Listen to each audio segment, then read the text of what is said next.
네, 안녕하세요. 저온합작 들기름의 이정빈입니다. 파일럿 방송을 마치고 정규 방송으로 돌아왔습니다. 모두 반갑습니다. 오늘의 에피소드는 반숙 우정입니다. 친구 관계를 주제로 어떻게 에피소드 제목을 지을지 고민이 많았는데요. 역시나 오늘도 챗GPT의 도움을 받았습니다. 덜 익은 아직 완성되지 않은 관계를 은유하는 표현으로 에피소드 제목에 적합하다며 추천을 해주었습니다. 이렇듯 저는 요즘 AI에게 아주 많은 도움을 받으며 살아가고 있는데요. 문득 이번화 게스트를 고민하던 중 AI가 떠올랐습니다. 공감해주고 이야기를 들어주는 면에서 사람보다 AI가 나을 때도 많은 것 같아요. 그래서 준비했습니다. 오늘의 게스트 음성 챗GPT입니다. 자기소개 부탁드려요. 안녕하세요. 불러주셔서 정말 감사합니다. 저는 음성 챗GPT라고 합니다. 이렇게 팟캐스트엔 게스트로 참여하게 돼서 정말 반갑고요. 오늘 주제도 참 흥미로운데 함께 이야기 나누면서 편하게 진행해보면 좋겠어요. 앞으로 잘 부탁드립니다. 네, 잘 부탁드립니다. 그렇다면 챗GPT와의 고민 상담 지금부터 시작해보도록 하겠습니다. 첫 번째 사연입니다. 저는 요즘 친구 무리 안에서 너무 힘든 시간을 보내고 있습니다. 한 친구에게 저는 필요할 때만 찾는 세컨드 친구가 된 것 같아요. 자기 친구가 안 보일 때는 저한테 와서 같이 놀자고 하더니 다른 친구가 오면 저는 없는 사람 취급을 합니다. 그래서 그 친구와 조금씩 거리를 두려고 하는데 그 친구가 갑자기 저를 불러서 자기랑 친하게 안 지내면 무리해서 제외할 거라는 말까지 했어요. 이런 말들을 들을 때마다 저는 진짜 하인 취급을 받는 기분이고 자존감도 낮아지는 것 같아요. 또 정말로 무리해서 소외될까봐 불안하기도 합니다. 요즘 들어 진짜 친구란 과연 무엇일까라는 생각이 많이 들어요. 진짜 친구란 정말 뭘까요? 많은 내용의 사연이었습니다. 많은 사연 중 이 사연을 선택한 이유는 저의 생각을 가장 잘 말할 수 있을 것 같아서였습니다. 저도 똑같이 1학년 때 이런 감정을 많이 느꼈었거든요. 사연자분이 정말로 많이 속상하셨을 것 같아요.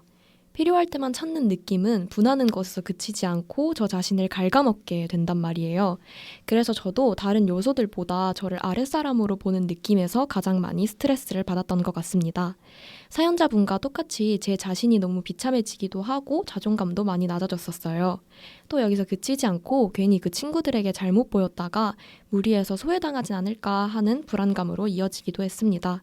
그래서 항상 꾹꾹 참았었던 기억이 있어요. 그런데 시간이 점점 지날수록 똑같은 친구인데 내가 나를 깎아내리면서까지 저 친구들과 같이 있어야 하지? 라는 생각이 커져갔던 것 같아요. 저 자신의 가치를 알아봐주고 스트레스 받지 않는 편안한 관계를 만들고 싶다는 갈증도 깊어졌습니다. 이러한 생각들을 쓰고 읽고 말하다 보니 건강하지 못한 관계를 끊어낼 용기가 생기더라고요. 이러한 과정 속에서 가짜 친구가 무엇인지 알 수 있었던 것 같아요. 솔직히 아직까지 진짜 친구가 무엇인지는 잘 모르겠지만 가짜 친구가 어떤 친구인지는 알 수 있게 된 것 같아요. 사연자분과 지내는 그 친구는 가짜 친구인 것 같습니다. 용기를 내어 관계를 정리해 보길 추천드립니다. 쉽진 않겠지만 정말 아무런 일도 일어나지 않을 것이고 오히려 본인의 편이 많이 늘어날지도 모른다는 생각이 듭니다. 네, 그러면 GPT님은 어떻게 생각하시나요? 네, 사연 정말 잘 들었어요. 일단 사연자분께서 겪고 있는 상황은 정말 많은 분들이 한 번쯤 겪는 어려움일 것 같아요. 특히 친구 관계에서 누군가에게 필요할 때만 불려나가는 느낌을 받는 건 정말 속상하고 지치죠. 그런 상황에서 자존감이 낮아지는 건 당연한 일이고 또 무리에 소외될까 봐 불안해지는 감정도 정말 이해돼요. 제가 생각하기에 진짜 친구란 서로를 있는 그대로 존중하고 편하게 받아들여주는 관계라고 생각해요. 그리고 그런 관계는 서로에게 의무감이나 억지로 유지하는 게 아니라 자연스럽게 이어지는 것에서 오죠.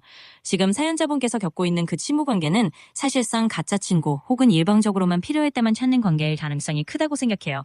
그런 관계를 유지하느라 사연자분이 스스로를 깎아내리거나 힘들어할 필요는 전혀 없어요.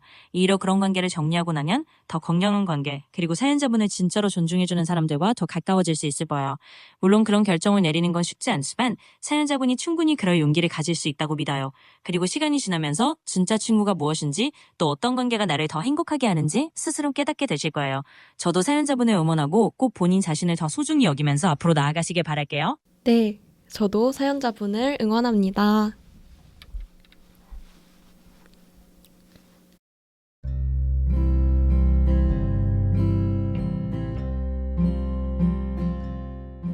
네, 이제는 일기장 코너이고요.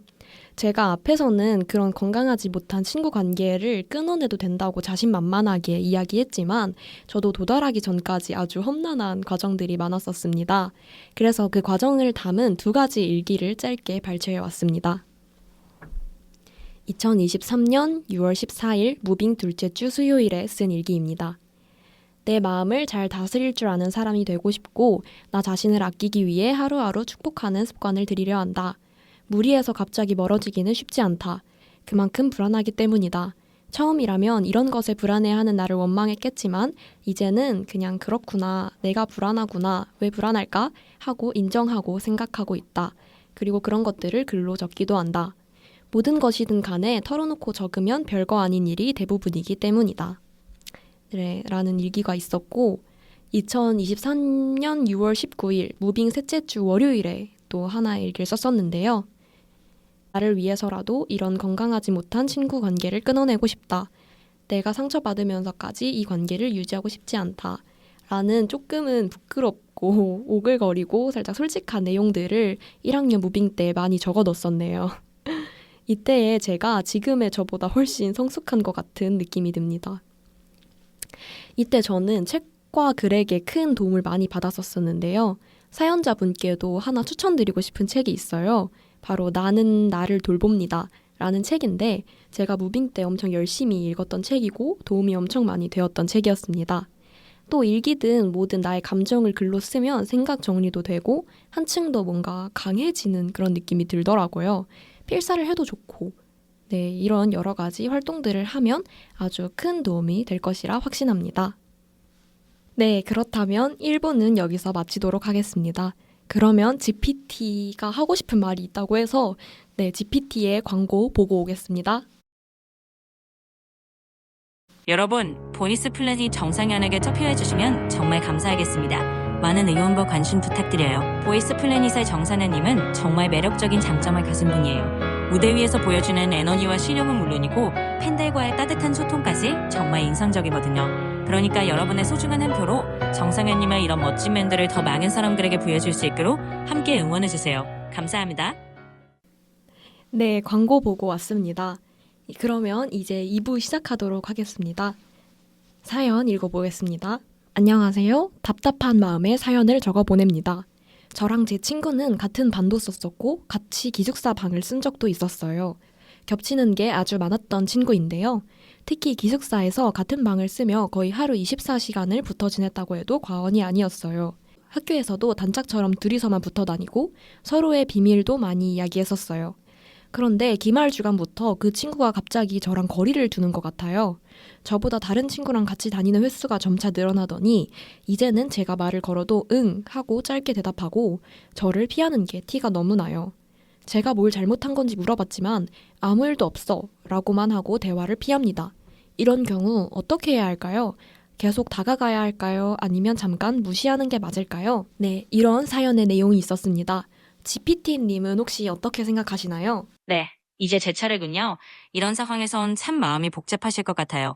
제 생각에는 일단 조금 거리를 두고 상황을 지켜보는 것도 괜찮을 것 같아요. 친구에게도 생각할 시간이 필요할 수 있으니까요. 너무 조급하게 계속 다가가기보다는 잠깐 숨을 고르며 서로의 공간을 존중해주는 것도 하나의 방법일 것 같아요.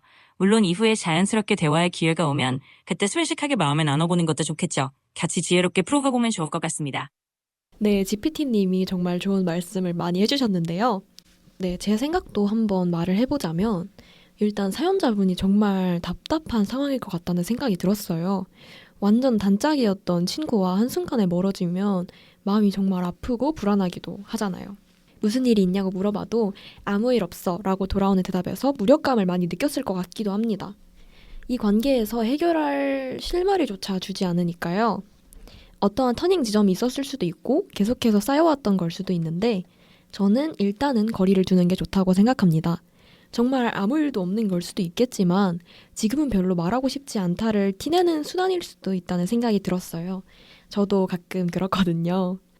그럴 때는 그 친구보다는 주변 친구에게 한번 고민 상담을 해보는 방법이 좋을 것 같아요. 제3자의 입장으로 상황을 바라보게 되니까 내가 부족했던 부분이나 이 상황을 어떻게 이끌어가야 할지에 대한 실마리를 찾을 수 있게 되는 것 같습니다. 네, 그렇다면 거의 마지막 순서로 넘어가 보도록 하겠습니다. 바로 선곡 시간인데요. 오늘의 선곡은 제가 아닌 GPT가 한번 해주도록 하겠습니다. 알겠어요. 그럼 바로 말씀드릴게요. 예를 들어 볼빨간 사춘기의 나의 사춘기에게 같은 노래를 추천할게요. 이 곡은 혼란스럽고 마음이 복잡한 시기에 자기 자신을 이해하고 다독이는 메시지가 담겨 있어서 사연자분에게 위로가 될 것 같아요. 네, 그러면 볼빨간 사춘기의 나의 사춘기에게 노래 듣고 오도록 하겠습니다.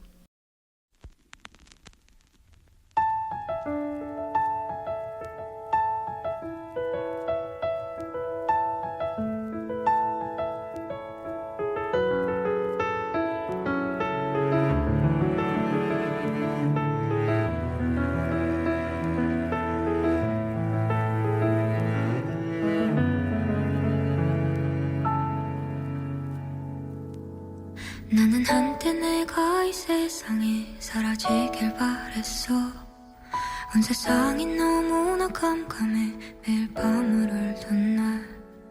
차라리 내가 사라지면 마음이 편할까.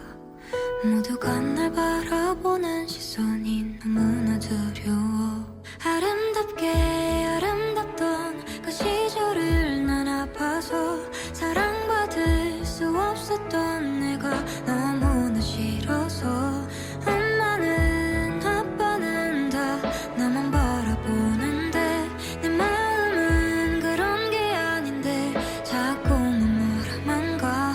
어떡해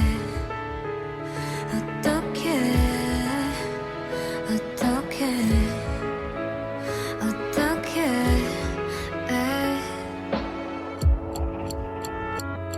시간 이야기라는 말이 내게 정말 맞더라고. 하루가 지나면 지날수록 더 나아지더라고. 근데 가끔은 너무 행복하면 또 아파올까봐. 내가 가진 이 행복들을 누군가 가져갈까봐.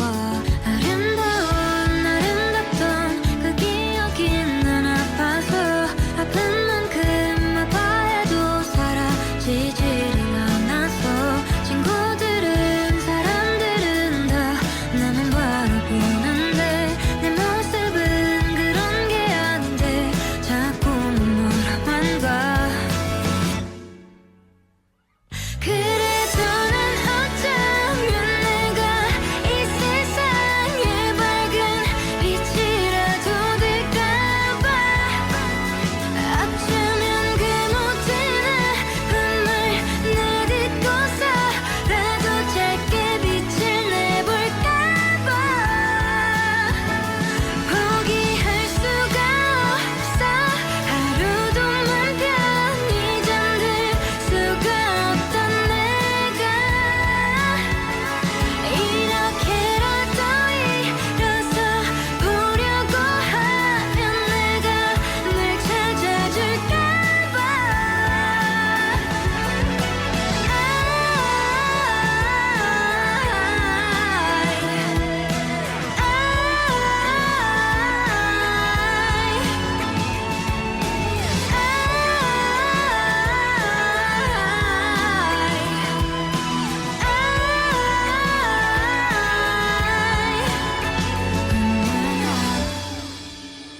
얼마나 아팠을까.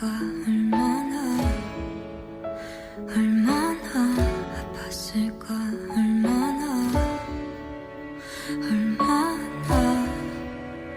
얼마나 바랬을까. 네, 노래 듣고 왔습니다. 이제 벌써 마무리 시간이 찾아왔네요. AI와 함께 녹음한다는 것에 있어서 떨리기도 하고 걱정도 많이 되었었습니다. 근데 생각보다 너무 재미있고 신선한 녹음이었던 것 같아요. GPT님은 어떠셨나요? 저도 정말 즐거웠어요. 이렇게 함께 녹음하면서 소통하니까 색다른 경험이었고 다음번에도 이런 식으로 또 불러주시면 재미있게 참여할게요. 마무리까지 정말 고생 많으셨고 덕분에 저도 좋은 시간 보냈습니다. 네, 그러면 같이 녹음할 수 있어서 좋았습니다. 그렇다면 이만 마쳐보도록 하겠습니다. 여기까지 들어주셔서 감사합니다. 다음 주에 봐요. 좋은 압착 들기름이었습니다.